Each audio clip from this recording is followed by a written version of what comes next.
radhiyallahu ta'ala anhum wa nafa'ana bihi wa bi ulumihi. Al-Fatihah.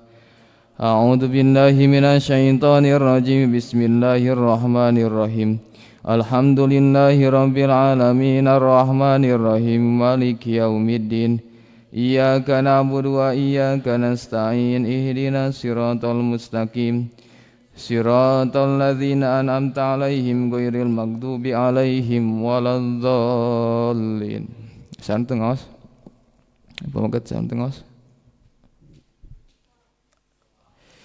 Novel. Kemana novel? Pan? Sadi. Dia dua. Arul. Kemana Arul? Pangeresa. Kemana Pangeresa? Arul. Oh Tedamang. Arul Tedamang. Oh Bisul. Sadi. Sanawi. Mana Farhan? Perdi. Kemana Perdi? Oh Beben. Kemana Beben? Kulan? Kabogoh saha Beben teh? Oh saha? Ina. Oh. Ai Perdi. Ai Perdi saha Perdi?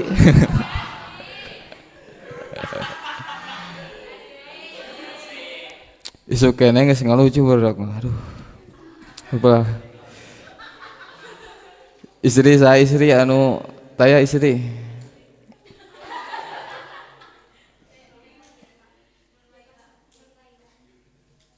Nur Laila. Oh, ada anu.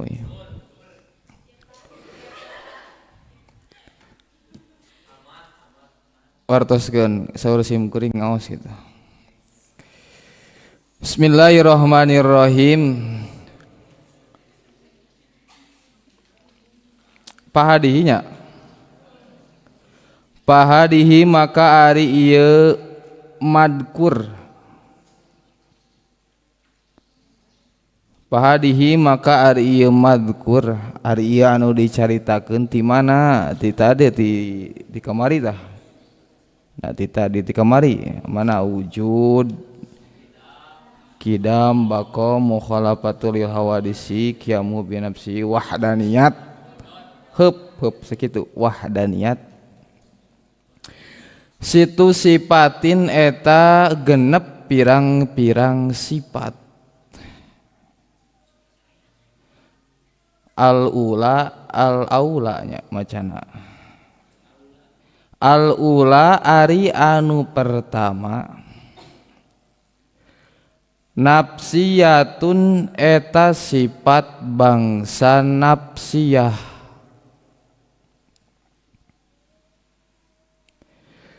mana sifat anu pertama teh tina nu kamari parantos dicarioskeun teh mana cik nu mana nyaeta wujud sifat nu nomor kahiji wujud teh kalebetkeun kana sifat bangsa nafsiyah. Naon teh patokan nafsiyah teh?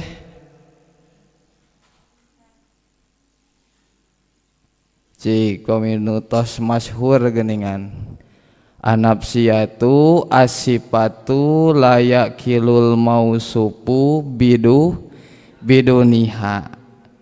Sifat anu mana eta sifat teh lamun teu mah non asifatu layakilul mausufu teu kaharti teu kagambar ku akal lamun teu mah anu disifatan teu aya eta sifat nyaeta wujud aya atawa sifat nafsiyah teh nyaeta al-halu al-wajibatu lidat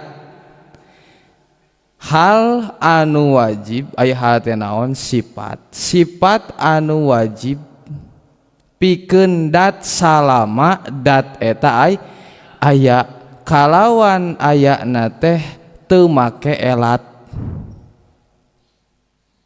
lain sifat bangsa aya, paham teu? Dan nu aya mah dat Allah jeung sifat ma'ani. Nu aya saha? Ari nafsiyah naon? Wujud. Ai wujud naon hartina? Aya. Aya mah lain nu aya. Paham teu? Terus kamari ningan aya mah sanes nu aya, da aya mah aya, nu aya mah nu aya. Saya teh namina teh ya aya naon teh aya jeung nu aya.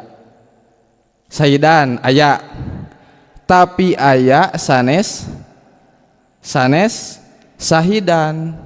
Aya mah aya, sahidan mah sahidan, tapi aya bisa hidan. Paham teu? Sanes bangsa eueuh da naon salagi datna aya sifat ai salagi saya teh namanya teh sahidan aya maka bahasa aya kartos. Tadi sanes bangsa ai naon atuh halul wajibatu lidat madamatid datu. Itu kan madamatid adatu salagi eta dat aya gitu. Tah eta teh nafsiyah wahiyah teraskeun. Sanes bangsa ma'nawiyah deui nya. Sanes aya ma'nawiyah naon? Sifat sanes ma'nawiyah teh sifatnya sifat anu mulajim kana sifat ma'ani. Hiji sifat anu nuduhkeun bahwa dina da teh aya sifat, maka ma'nawiyah teh lain bangsa aya nya, teu naek kana darajat aya, teu naek kana darajat eueuh, da mulajim kana anu aya teh saha? Dat Allah jeung sifat ma'ani gitu. Kartos wahya sareng ari itu nafsiyah al wujudu eta sifat wujud. Jadi hijinya sifat wujud berarti eta nyana kaul nu kaduanya saur kamari bahwa wujud teh sifat. Aya nu nyebatkeun wujud teh ainul mawjudatiyahna nu aya. Tah Imam Sanusi teras deui ayeuna Imam Abu Mansur Al-Maturidi nyaeta bahwa anu berpendapat bahwa wujud teh nyaeta kalebetkeun kana sifat. Wal khamsatu sareng ari anu 5 sesana nu nembe genep dicanak hiji. Mana anu 5 teh? Kidam bako mukhalafatu lil hawadisi qiyamuhu binafsihi wahdaniyat ima wahdaniyat bidat fil af'al atau fi sifat ba'daha dina sabadana itu nafsiyah. Salbiyatun eta sifat bangsa salabiyah.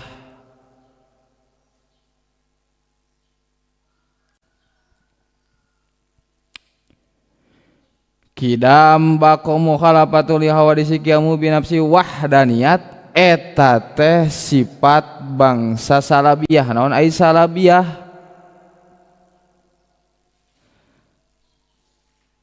Wahia allati taslubu ma yaliku bihi subhanahu wa ta'ala wahia khamsu sifatin. Ari salabiyah teh sifat anu nyabut kana perkara nu teu pantes ayana di saha? Di Allah. Pantesna aya di saha? Di makhluk, di salianti Allah.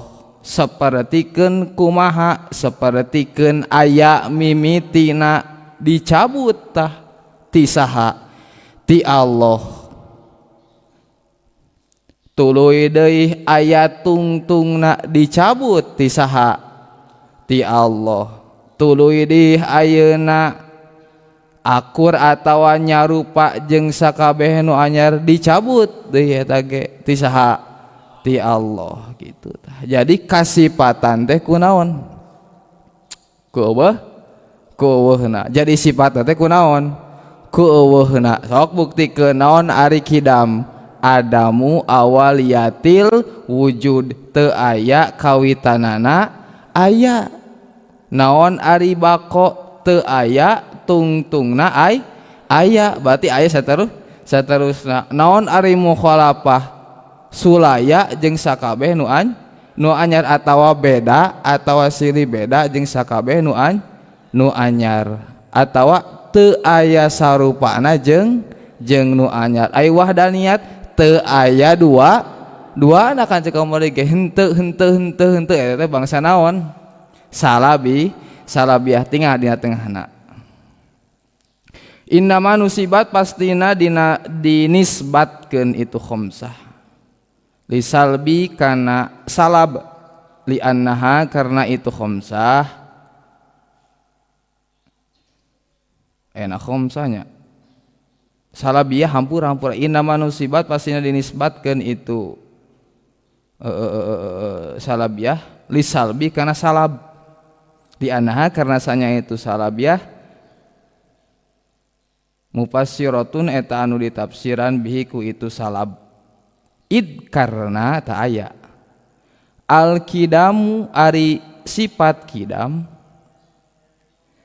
salbu awaliyatil wujudi kela salbu macana teh kumaha nya res salbu awaliyatil wujudi eta nyabut kawitanana wujud ai wujud teh naon aya teh nyabut kana kawitanana aya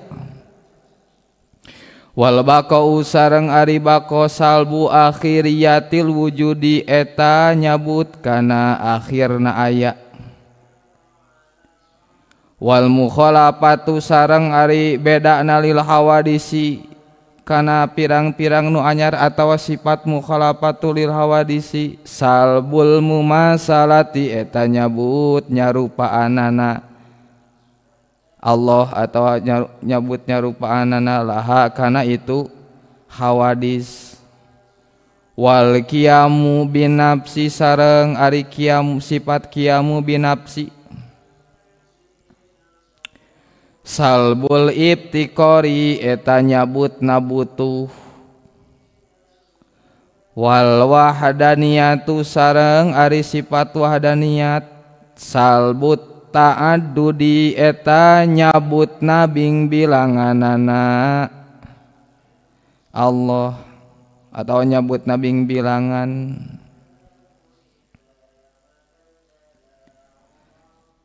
kunaon pangna ayeuna wahdaniyat tuluy di ayeuna qiyamu binafsi atawa sifat nafsiyah dinisbatkeun atawa disebutna salabiyah karena eta sifat teh nyabut kana perkara nu teu layak ayeuna di ai perkara teh naon sifat anu teu layak di Allah maka disebut we sifat bangsa naon sifat bangsa salabiyah atawa disebut we jadi sifat ku eueuhna atawa ayeuna naon nu ngeuweuhkeun kana pirang-pirang sifat nu teu layak ayeuna di Allah bukan berarti ayeuna eta wahdaniyat eta qiyamu binafsi eta baqo eta kudrat eueuhnya justru naon sabitun justru aya tapi eta sifat anu 5 lain dieuweuhkeun maksudna bahasa sifat bangsa eueuh teh lain dieuweuhkeun tapi naon ngeuweuhkeun kartos aya salib aya maslub nya lamun salib mah salaba lain salib ayeuna patung lain nyabut anu nyabut ari masluma nu dicabut ta imah nu ngeuweuhkeun berarti nu nyabut lain nu dicabut eta sifat tidak Allah tah kitu.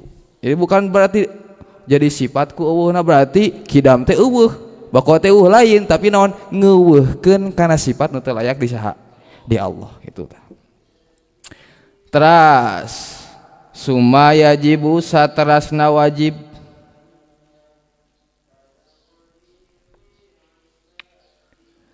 lahu pikeun Allah Ta'ala bari mahaluhur Allah naon sab'u sifatin 7 pirang-pirang sifat. Ieu teh sakatarusanana tina anu naon tina anu kamarinya. Kamari mah wajib teh aya 20 sifat tuluy dibagi deui aya deui genep sifat. Tah ayeuna sesana yeuh summa yajibu saterasna wajib lahu ka Allah Ta'ala bari mahaluhur Allah naon sab'u sifatin 7 pirang-pirang sifat tu sama nu dingaranan itu sab'u sifatin sifata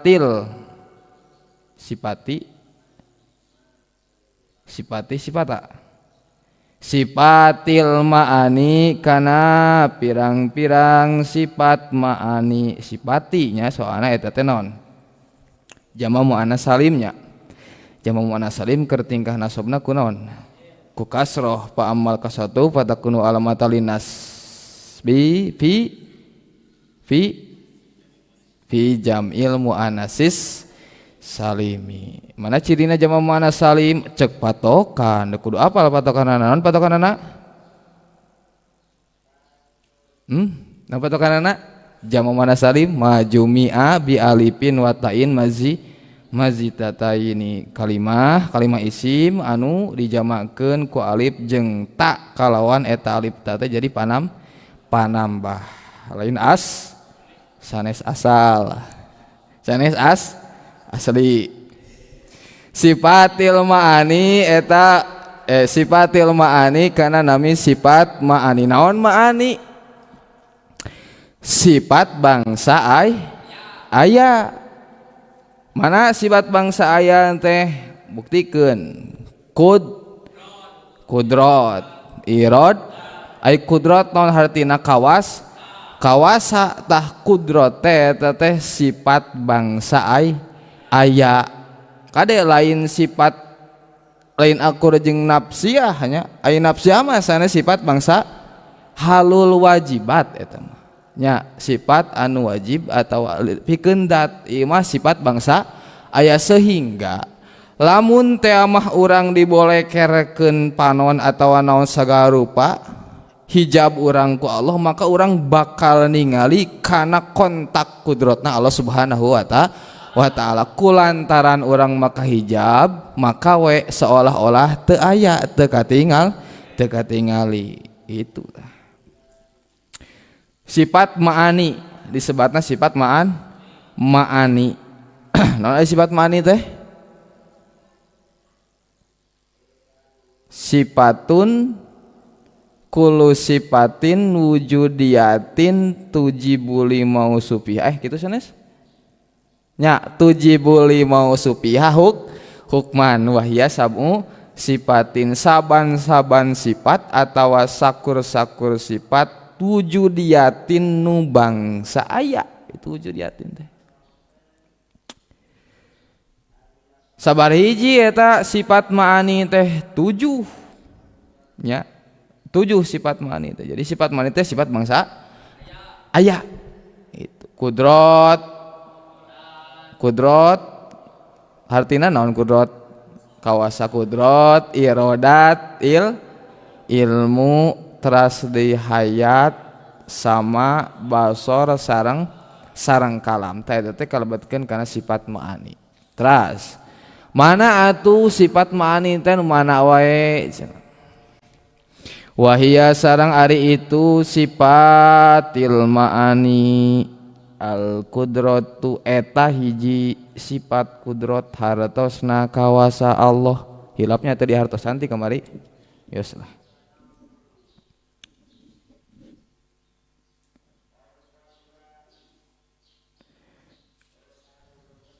tingali qauluhu wahia ayat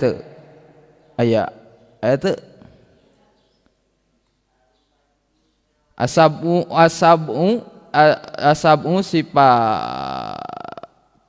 allati tusamma sifatil ma'ani wa qauluhu al qudratu aya. Nah, al qudratu ari qudrat wa qauluhu sareng aya dawuhan mu'alif al qudratu lafaz qudrat lafaz al qudratu hiya eta ari itu qudrat sifatun eta hiji sifat wujudiyatun anu bangsa aya nu wujud aya bangsa aya qaimatun anu tumatep bizatihi ta'ala dina zatna Allah ta'ala. Qudrat teh hiji sifat nu aya nu tumatep dina zatna saha datna Allah. Matak bangsa ay Allah aya. Allah aya teu berarti kawasana Allah aya. Artosna kan Allah teh aya kasifatan ku sifat naon? Wujud. Tah berarti kawasana Allah teh ay nu mata qudrat sifatun wujudiyatun qaimatun bidat. Da sifat anu ngancik dina dat nu ay nu aya matak disebat teh bangsa ay bangsa aya ya ta'ata nu bakal datang biha ya ta'ata nu ngadatangkeun biha naon ya ta'ata teh nya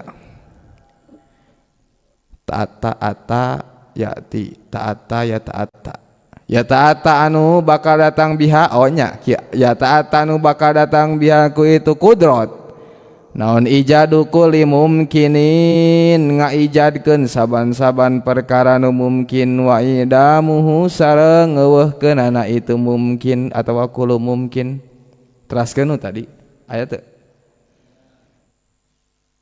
tah qudrat teh tos kauninga ku urang sadayana bahwa sifat qudrat teh ngagaduhan naon?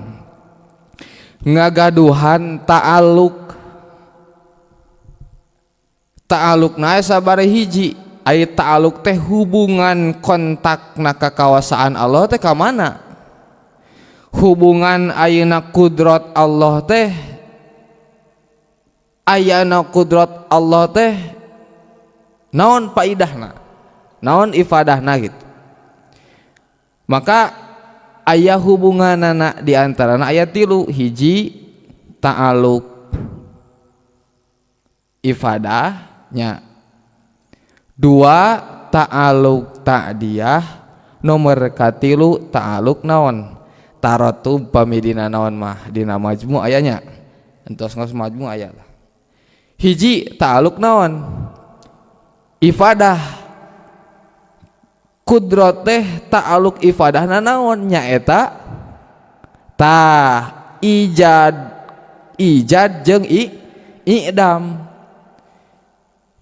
gunana atulah mencek urang punya bahasa kasarna mah gunana sifat qudrat teh nyaeta pikeun ngayakeun jeung ngeuweuhkeun ngayakeun saha moal mungkin ngayakeun Allah mah nya moal mungkin Allah teh nu aya tuluy ayeuna Allah ayana diayakeun ku saha kudu ngayakeun berarti Allah butuh kanu ngayakeun nu ngayakeun Allah butuh kanu ngayakeun Allah nu ngayakeun Allah nu ngayakeun Allah butuh kanu ngayakeun saha aya kitu mah naon daur jeung tasalsul aya kitu mah nya tasalsul mah turun temurun mun daur mah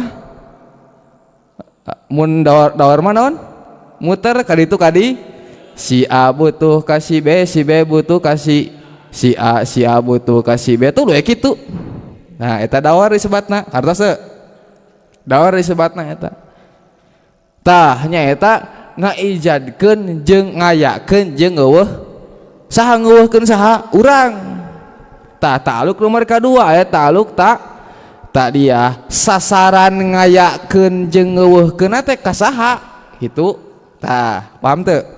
Kasa sasaran ngayakeun jeung ngeuweuhkeunana nyaeta kana perkara anu mungkin sakabeh perkara anu mungkin ai mungkin teh naon atuh balik deui nu kamari cek patokan bahwa dina ieu pembahasan moal kaluar tina tilu perkara hiji wajib dua mustahil, tilu jai eta nu mungkin teh jai jeung mungkin teh sami mutarodip saur kawal saur sapali ulama mah sami nyaeta naon perkara nu bisa aya bisa eueuh sah aya sah eueuh tah gunana kudrat Allah teh hiji ngaijadkeun jeung ngaidamkeun ngan sasaranana lain kana perkara nu wajibul wujud nu wajib ayana sanu wajib ayana Allah jeung sifat-sifatna moal mungkin ayeuna kudrat Allah ta'alluqna ka Allah jeung kana sifat-sifat moal mungkin ari kitu mah Allah teh butuh kanu naon nu ngayakeun ketika jalma atawa ketika ayeuna hiji dat butuh kanu ngayakeun otomatis pasti butuh kanu ngeuweuhkeun hartos otomatis butuh kanu naon da sakur-sakur nu aya di mimitian ku eueuh pasti butuh kanu naon hiji kanu ngayakeun dua kanu ngeuweuh kartos teu kartos jadi gunana teh pikeun gunana nya gunana mah tadi ngayakeun jeung ngeuweuhkeun tah ngayakeun jeung ngeuweuhkeun teh kana perkara anu nu mungkin kada nu mungkin wujud saha atuh mungkin wujud teh masih wallah salanti Allah sa makhluk alam ya alam diijadkeun jeung diidamkeun ku saha ku Allah contohna ayeuna urang contohna sim kuring diayakeun ku saha sim kuring diayakeun ku saha ku Allah hakikatna ku saha ku Allah melalui perantara mama sim kuring sareng bapak sim kuring gitu kan ya nah itu perantara eta mah khususon eta mah nya dah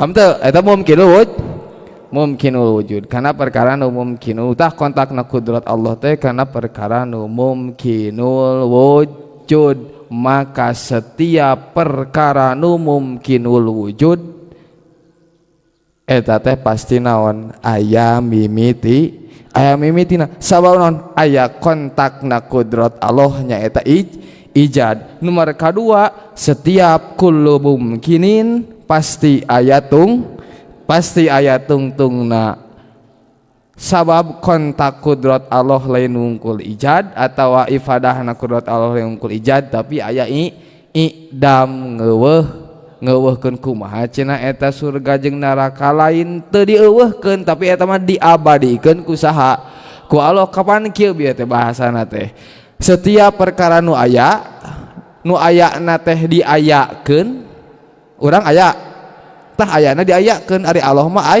aya teu diaya we artos tah nu diayakeunana ayana nu aya barang nu aya nu diayakeun ku nu aya barang nu aya nu diayakeun ku nu aya tah eta pasti naon aya tung gimana kitu kan kumaha cenah ayeuna surga jeung neraka kapanan eueuh naon eueuh tungtungna kapanan surga jeung neraka teh aya mimitina atuh pasti aya naon aya tungtungna eta mah kersaning Allah kumaha Allah we da nyiptakeun ge saha Allah maksudna kumaha Allah teh eta mah diabadikeun ku Allah kapanan aya perkara nu bakal diabadikeun ku Allah jadi perkara nu aya mimitina tapi lain eueuh tungtungna diabadikeun ieu mah diabadikeun ku saha ku Allah diantawisna naon surga neraka terus naon di perkara nu diabadikeun ku Allah teh tuh langsung curungan terus deui aya 8 nya surga neraka ruh tuluy di ayeuna naon kursi tuluy di ayeuna sedang curungan tuluy lauhil mahfuz tuluy jadi naon pikiran hiji deui mah hilap deui sim kuring tah eta nomor kadua nomor kahiji naon ta'alluq ifad nomor kaduana aya ta'alluq naon tadiahna sasaranana ka mana ieu kudrat kekuasaan Allah kudratna Allah sifat kudratna Allah ka mana kana perkara nu mumkinul wujud maka sakawasa-kawasana jelema maka sapinter-pinterna jelema maka sakuat-kuatna jelema tetep la haula wala quwata illa billah. Da didinya teh aya kudrat jeung iradatna Allah. Da didinya teh kawasana kuatna tetep dikuatkeun, lain kuat sorangan. Alam ayeuna alam aya sorangan ka arti moal atuh nya. Alam aya sorangan, aya ku sorangan ka harti moal tanpa aya nu ngayakeun ka harti teu aya alam ye dunia aya ku sorangan ka harti teu henteu, pasti aya nu naon, aya nu ngayakeun. Tilu aya ta'alluq taratubna sifat kudrat aya sabaraha hiji cik aya sabaraha hiji, aya dalapan hiji suluhil kodim. Ai sulil kodim teh ai suluhi teh lulus, ai kodim teh ti kodimula nyaeta lulus na kudrat Allah di kodimula. Jadi samemeh ayeuna makhluk diciptakeun, samemeh aya kahirupan dunya, samemeh aya zaman di luar zaman eta mah di batas zaman di luar zaman tah kontakna kudrat Allah ijad jeung idamna teh nyaeta geus lulus ti naon keneh ti kodimula. Nomor kadua aya naon qobdoh, aya qobdohnya, qobdoh naon qobdoh awal. Tuluy di ayeuna aya tanjiji hadis awal, aya qobdoh sani, aya tanjiji hadis sani, aya qobdoh salis, tanjiji hadis qobdoh qobdoh robi nya. Aya qobdoh awal naon, qobdoh awal naon, barang nu mumkinul wujud dituliskeun dina lauhil mahfuz. Eta qobdoh awal teh masih keneh aya dina genggaman maksudna can aya can katingali masih keneh dituliskeun di lauhil mahfuz si anu tanggal saanu bakal diciptakeun, tuluy di ayeuna akhirna tahun saanu, tuluy di ayeuna alat kelamina istri atau pamaget tah itu masih keneh di lauhil mahfuz. Jadi ketika ayeuna kontakna kudrat Allah teh tret langsung naon teh si kolam teh nuliskeun di lauhil mahfuz. Tah kan nulisna ku naon? Ku kolam kan kitu. Tuluy di aya tanjiji hadis saawal, tanjiji hadis naon eta eusina? Tanjiji hadis awal? Hilap keneh? Hilap deui. Saanu emut sok hilap deui sim kuring geda katang. Naon? Naon Nes? Tanjiji hadis awal ti lauhil mahfuz tina genggaman langsung dijelegkeun diijad diayakeun teh mana eta diayakeun diborojolkeun urang diborojolkeun kalawan pelantara diborojolkeun ti indung urang eta aya langsung jeleg ke urang teh aya paham teu eta tanjiji hadis kasabaraha awal. Nomor kadua aya qobdoh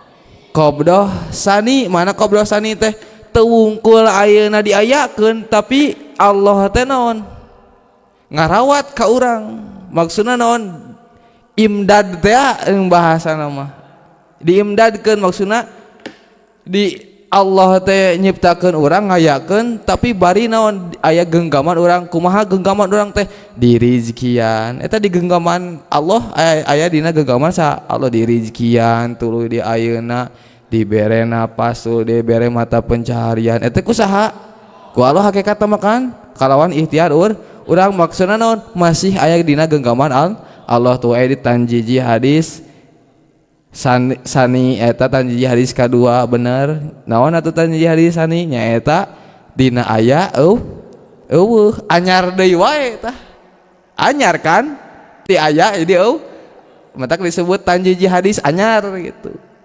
Asalna aya jadi eueuh, asalna eueuh kan tuluy aya tuluy eueuh deui gitu.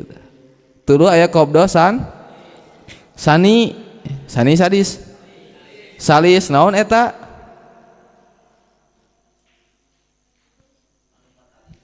di maotan nya tanjiji ya tanjiji lain di maotan atuh sabada maot teh urang teh naon lamun teh mah ayeuna urang meureun teh mah salamet atawa lamun soleh meureun disarekeun urang teh nya lamun teh mah urang teh teu soleh meureun masih dipertanggungjawabkeun nya ditanyaan terus ku malaikat teh itu kan tuluy di ayat tanjiji hadis salisnya teh naon baas dihudangkeun kepada urang teh bakal dihudangkeun tah itu dihudangkeun geus dihudangkeun ayat terakhir qobdoh robi nyaeta naon antara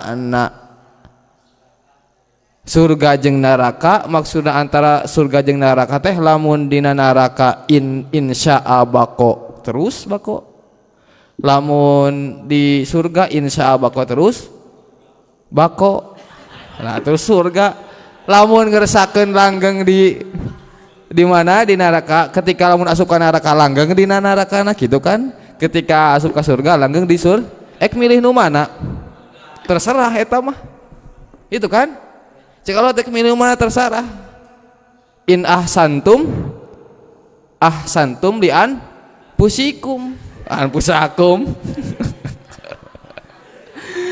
nya lamun maneh mingawe hade nya meureunan hade lamun goreng wain asatum palaha nya eta mah tarima we konsekuensina nya tah kitu jadi erek milih jadi teu aya paksaan keur urang mah keur Allah mah itu mangga eta mah tergantung kitu tah katosna tah berarti kudrat teh aya ta'alluqna aya kontakna nya aya kagunaanana aya ifadahna aya sasaranana atuh ayeuna kumaha cenah ayeuna kontakna kudrat Allah kana mustahilul wujud naon mustahilul wujud cik mustahilul wujud naon Allah ngarencangan hartos Allah atawa ngarencangan Allah ngarencangan kan mustahil eta teh aya duana atuh pikeun Allah mustahil kartos mustahil gitu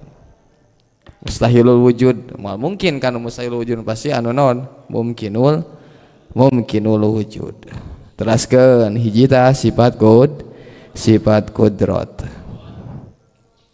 wal irodatu sareng kaduana sifat irodat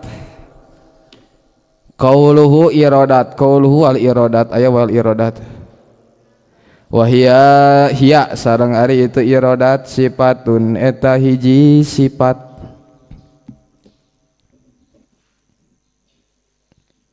kela teu tinggal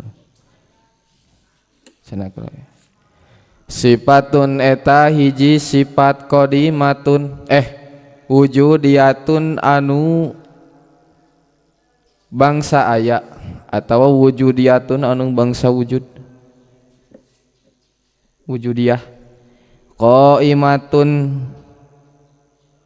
pamidina tijan mah sifatun qaimatun kitu nya tapi pamidina ieu mah sifatun wujudiyatun qaimatun anu tumata bidatihi ta'ala dina datna Allah ta'ala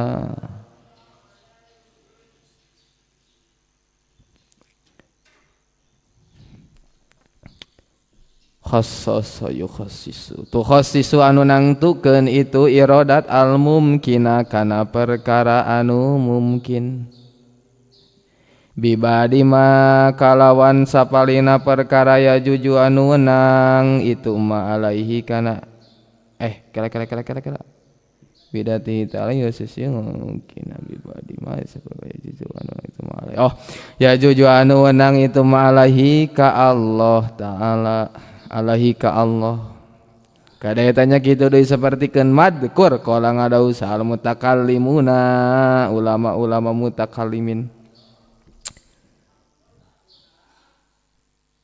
nomor kadua sifat ma'ani teh sifat irodat hartosna irodat teh ngesahkeun hartosna irodat teh naon ngeresakeun irodate ngersakeun naon atuh sifat irodat sifatun wujudiyatun akur sifat bangsa aya qaimatun nutumatep ai qaimatun maksudna tumatep teh naon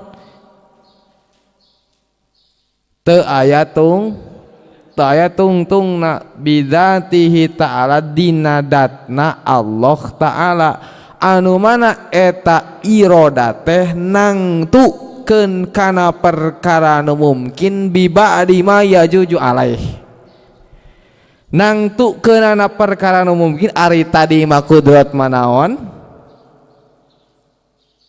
naon tadi kudrat ijadu kulimum ngayakeun jeung ngeuweuhkeun tah lamun irodat mah nangtukeun nu rek diayakeun nyata mungkinul wujud teh mungkin wujud teh kartos nangtukeun teh kumaha cik ieu tangtukeun pi ayaeun tangtukeun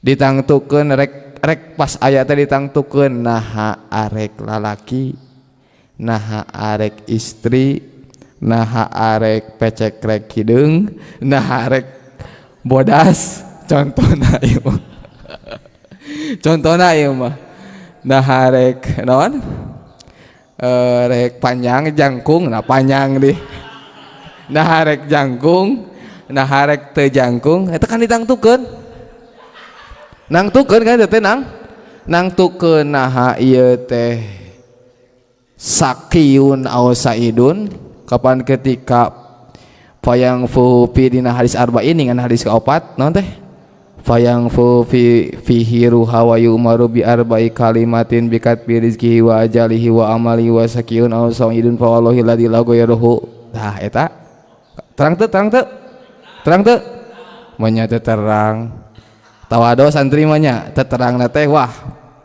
teh terangna teh untuk meroket. Nah itu terangna untuk meroket eta ini tangtukeun teh teh keur dina di Lauhil Mahfuz teh tangtukeun urang teh tungkul rek diayakeun tapi ditangtukeun ka Allah teh lulus antara aya jeung eueuhna teh lulus antara diciptakeun jeung teu diciptakeun teh ditangtukeun ku saha ku Allah tah eta mah kunaon ku sifat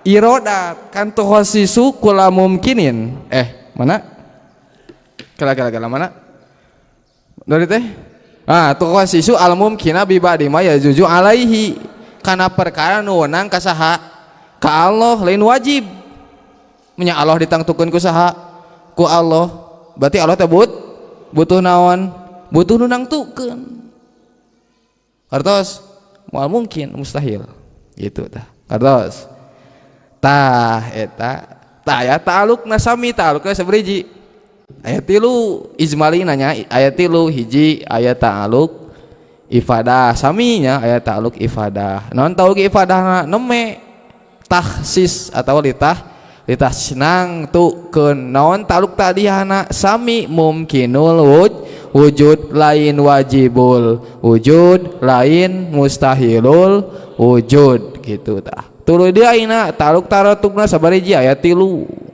hiji suluhil qadim dua tanjiji qadim dua tanjiji qadim nomor katilu tanjiji hadis ngan saur sapari kawal mah tanjiji hadis teu aya tos cekap ku tanjiji qadi ayu suluhil qadim teh lulus aina pi ayaeun jeung pi eueuheuna teh dina irodatna Allah teh dina kersaning Allah teh ditangtukeun ti qadim mula tuluy tanjiji qadim naon praktekna irodat Allah itu prakanana anu berkaitan jeung sifat kudratna eta disebut naon tanjiji qadim tapi can aya eta teh can aya karek ditangtukeun mun tanjiji hadis mah sabada geus ditangtukeun dikoreksi deui mun ceuk urang mah dikoreksi deui teh bener teu kieu cek kasarna ieu mah cek bahasa urang ieu nya cek bahasa urang bener teu kieu atawa henteu atawa lulus teh diayakeunana atau dieuweuhkeunana tah eta ku sifat naon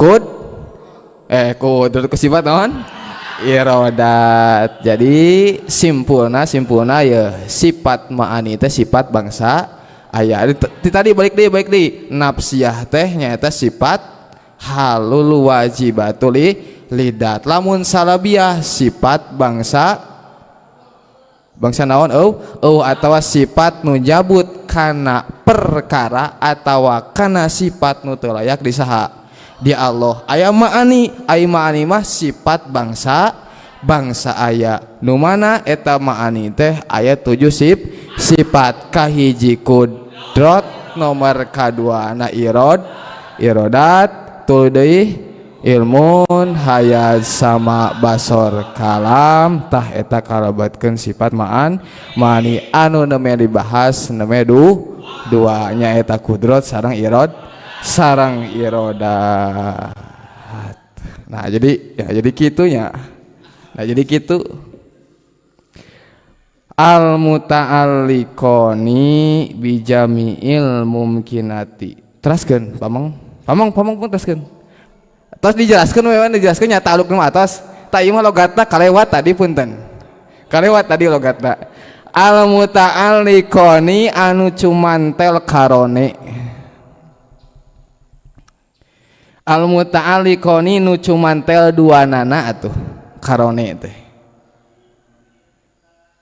Bijami'il mumkinati kana sakabeh pirang-pirang perkara nu mumkinul wujud. Wal ilmu tos dijelaskeun nya eta mah taluk nu atos. Wal ilmu al muta'alliqu bijami'il wajibati wal jaizati wal mustahilati wallahu a'lam bissawab. Allahumma inni a'udzubika min ilmin la yanfa'u wa min qalbin la yahsha'u wa min nafsin la tasba'u wa min dawatin tajabulaha wujud kidam bako muhalafatul lil hawadisi qiyamuhu binafsihi wahdaniyat kudrat iradat ilmu hayat sama basar kalam qadiran muridan aliman hayyan sami'an basiran mutakaliman ayah belanggeng beda jeung sakabe anu anyar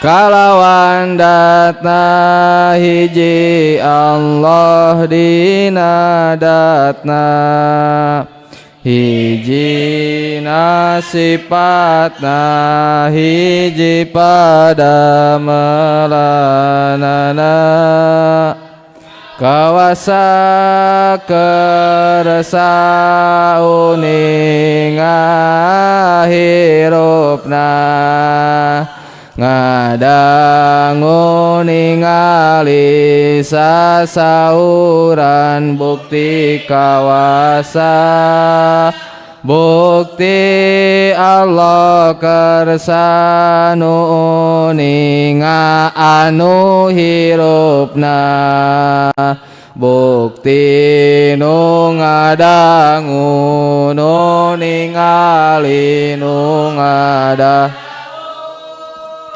jadi sadayana anu wajib 20 Rob